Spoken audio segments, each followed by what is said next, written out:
गुरुकुल में शिक्षा प्राप्त कर रहे शिष्यों में आज काफी उत्साह था। उनकी 12 वर्षों की शिक्षा आज पूर्ण हो रही थी और अब वो अपने घर की ओर लौट सकते थे।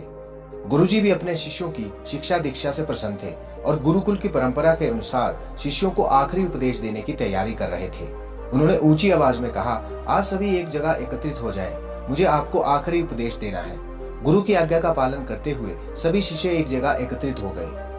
गुरुजी ने अपने हाथ में कुछ लकड़ी के खिलौने पकड़े हुए थे। उन्होंने शिष्यों को खिलौने दिखाते हुए कहा, आपको इन तीनों खिलौनों में अंतर ढूंढना है। सभी शिष्य ध्यानपूर्वक खिलौनों को देखने लगे। तीनों लकड़ी से बने बिल्कुल एक समान दिखने वाले गुड्डे थे। सभी चकित हो गए, भला इसमें क्या अंतर हो सकता है। तभी किसी ने कहा, अरे ये देखो, इस गुड्डे में एक छेद है। ये संकेत काफी था। जल्द ही शिष्यों ने पता लगा लिया और गुरुजी से बोले, गुरुजी, इन गुड्डों में बस इतना ही अंतर है कि एक के दोनों कानों में छेद है, दूसरे के एक कान और एक मुंह में छेद है। गुरुजी बोले, बिल्कुल सही।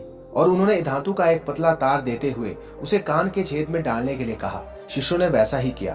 तार पहले गुड्डे के एक कान से होता हुआ दूसरे कान से निकल गया, दूसरे गुड्डे के कान से होते हुए मुंह से निकल गया और तीसरे गुड्डे के कान में यह तार घुसा लेकिन कहीं से निकल नहीं पाया। तब गुरुजी ने शिष्यों से गुड्डे अपने हाथ में लेते हुए कहा, प्रिय शिष्यों, इन तीन गुड्डों की तरह ही आपके जीवन में तीन तरह के व्यक्ति आएंगे।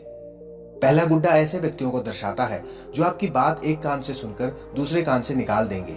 आप ऐसे लोगों से कभी अपनी समस्या साझा न करें। दूसरा गुड्डा ऐसे लोगों को दर्शाता है जो आपकी बात सुनते हैं और उसे दूसरों के सामने जाकर बोलते हैं। इनसे बचें और कभी अपनी महत्वपूर्ण बातें इन्हें ना बताएं।